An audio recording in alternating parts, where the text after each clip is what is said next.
My name is Beth Edwards and I'm an artist, and I originally was born in Alabama and I grew up in the mountains of North Carolina. We moved to Pennsylvania and I wound up staying up north for most of my life. Moved back here to teach at the University of Memphis, to teach painting, and to also be back near my family. I spent all yesterday painting those. When I was in high school, I went through a period that was very dark. I turned to art as a ritual. I just basically took up drawing as if my life depended on it.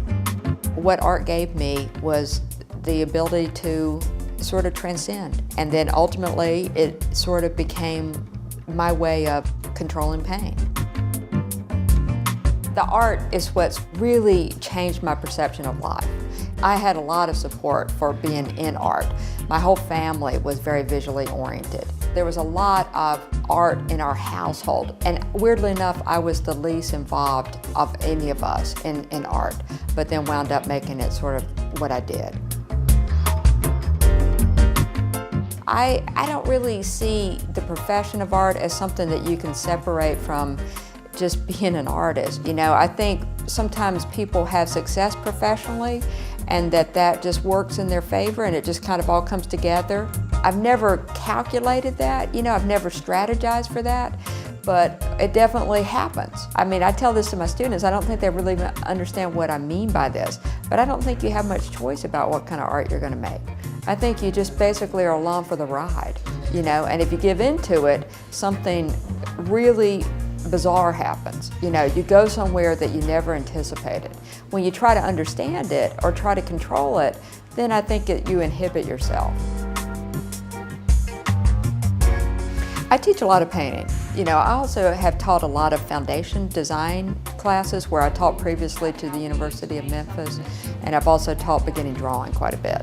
But right now, I'm primarily just teaching painting, and also some upper level seminars, you know, for people preparing for the profession of art. You know? For a big part of my life, I was a still life painter. How I'd been led as a student was to really sort of minimally observe.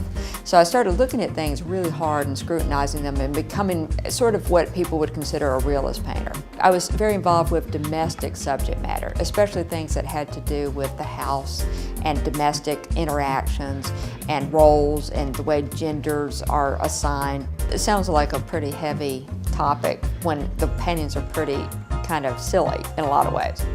I don't really see it so much as irony, but I think there's a certain skepticism in my work within myself. My ability to paint is based on the discipline of painting, so that I've just completely, you know, dedicated a big portion of my life toward just doing it. And I've become better over time. It's just become more instinctual.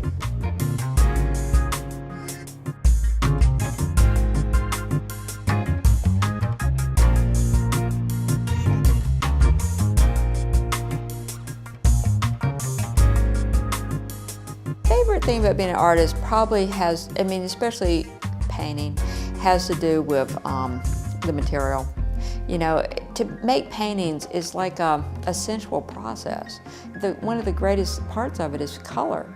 And I think you can't underestimate the power of just squeezing out color and working with it, you know. I find a lot of joy in illusionism. I may be characterized as a realist, but really what I'm more interested in are illusions. You know, so I find a three-dimensional illusion to be truly magical.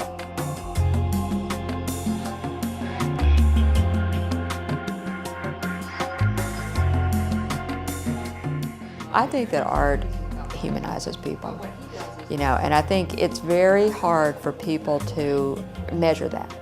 You know, I think it makes you kinder, more sympathetic, more empathetic.